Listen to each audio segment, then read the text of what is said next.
গরমে মাংস খাবেন কিনা ভাবছেন তো? নাকি শুধু এটা আমিই ভাবি? সবাই তো বেশ ভালোই মাংস খায়। কিন্তু হয়তো ভাবতে পারেন যে অন্য কোনো সলিউশন আছে কি? সেটাই বলছি, দাঁড়াও, দাঁড়াও। সেটা হচ্ছে আজকে চিকেনটা একটু অন্যরকম করে রান্না করব। সেটা হলো চিকেনের দো পিয়াজা।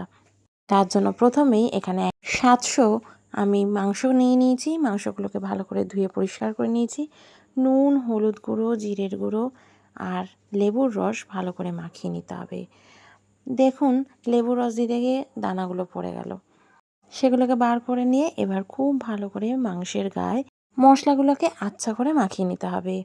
চিকেন নিয়ে কিন্তু এতদিন অনেক রকমের খেলা দেখিয়েছি, অনেক পেঁয়াজি হলো। এবার কিন্তু তোমাদের সাথে শেয়ার করব দো পেঁয়াজা। খেয়ে মনে হবে রাস্তার পাশে ধাবাতে বসে আপনি এটা অর্ডার করেছেন। মাংসটা খুব ভালো মতো কিন্তু ম্যারিনেট করা হয়ে গেছে। ম্যারিনেট হয়ে গেলেই সাইডে কিন্তু রেখে দিতে হবে।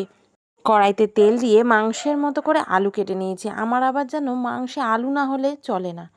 সে মাংসের যেই রেসিপিই করি না কেন, আমার কিন্তু বাবা আলু চাই। আলু ৩ থেকে ৪ মিনিট ভালো করে ভেজে তুলে নিলাম। সেই তেলে ফোড়নে দিয়ে দিলাম গোটা গরম মশলা। গোটা গরম মশলার মধ্যে এলাচ, দারচিনি, লবঙ্গ সব দিয়েছি, তেজপাতাও দিয়েছি। ভালো করে কিছুক্ষণ নাড়িয়ে চাড়িয়ে নিয়ে এর মধ্যে পেঁয়াজটা দিয়ে দিলাম। এই রান্নায় কিন্তু পেঁয়াজ ভাজাটাই হচ্ছে আসল কাজ, আর কোনো কাজ নেই। আর পেঁয়াজটাকে একদম গোল্ডেন ব্রাউন করে ভেজে নিতে হবে। পেঁয়াজ যত ভালো করে ভাজবেন এই রান্নার স্বাদ তত বেশি ভালো হবে। পেঁয়াজটাকে আমি ৩ থেকে ৪ মিনিট ভেজে নিলাম। হালকা গোল্ডেন ব্রাউনিশ কালার হয়ে যাওয়ার পরে এর মধ্যে আমি পেঁয়াজ, আদা, রসুনের পেস্ট দিয়ে দিলাম। খুব ভালো করে মশলাটাকে কষিয়ে নিয়েছি। বেশ কিছুক্ষণ মশলাটাকে কষিয়ে নেওয়ার পর এবার কিন্তু মাংস দিয়ে দেওয়ার পালা। ম্যারিনেট করে রাখা চিকেনটাকে দিয়ে দিলাম। এবার মাংসটাকে খুব ভালো করে কষাতে থাকুন। আর দিয়ে দিলাম এর মধ্যে অল্প কাশ্মীরি লঙ্কার গুঁড়ো। কাশ্মীরি লঙ্কার গুঁড়োটা কিন্তু কালারের জন্য দিয়েছি। নাড়িয়ে চাড়িয়ে দেখবেন কালার একদম চেঞ্জ।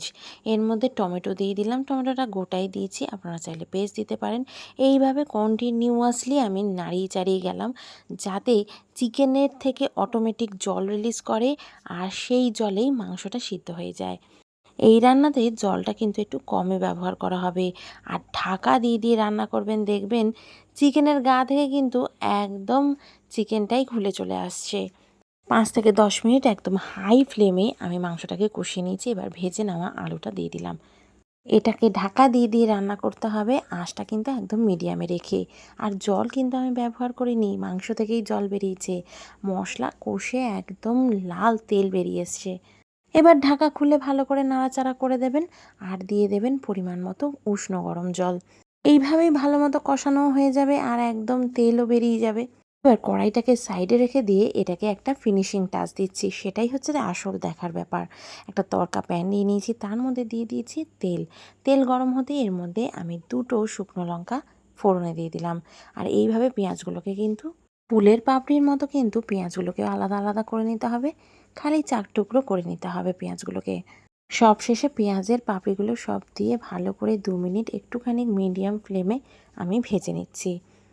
আবারও মাংসের কড়াটাকে ফিরিয়ে এনে একটু মিডিয়াম ফ্লেমে এটাকে ফুটিয়ে নিয়ে পুরো যে ফোড়নটা রেডি করলাম সেটা আমি এর মধ্যে ঢেলে দিলাম। এবার ভালো করে নাড়িয়ে চাড়িয়ে নিন। কাসুরি মেথি ইচ্ছা করলে দিতে পারেন। এবার আমি এটাকে ঢাকা দিয়ে আরও কিছুক্ষণ ফুটিয়ে নিলাম। বেশিক্ষণ না রে বাবা, অনলি 5 মিনিটস। আর সবশেষে একটু গরম মশলা দিয়ে নাড়িয়ে চাড়িয়ে নিলে আপনাদের দো পেঁয়াজা একদম রেডি। আপনারাও কিন্তু বাড়িতে বানিয়ে জানাবেন কেমন লাগলো। গ্রেভিটা যেন বেশি পাতলা না হয় এই দিকটা খেয়াল রাখবেন। মোটামুটি এটা সব কিছু দিয়েই ভালো লাগে। আমি এটা বাড়িতে পরিবেশন করেছিলাম জিরা রাইস দিয়ে। আপনারা চাইলে এটা ভাত দিয়ে, ফ্রাইড রাইস দিয়ে, পোলাও দিয়ে সব কিছুর সাথে এটা পরিবেশন করতে পারেন। আশা করি আমার আজকের ভিডিওটা আপনাদের পছন্দ হয়েছে।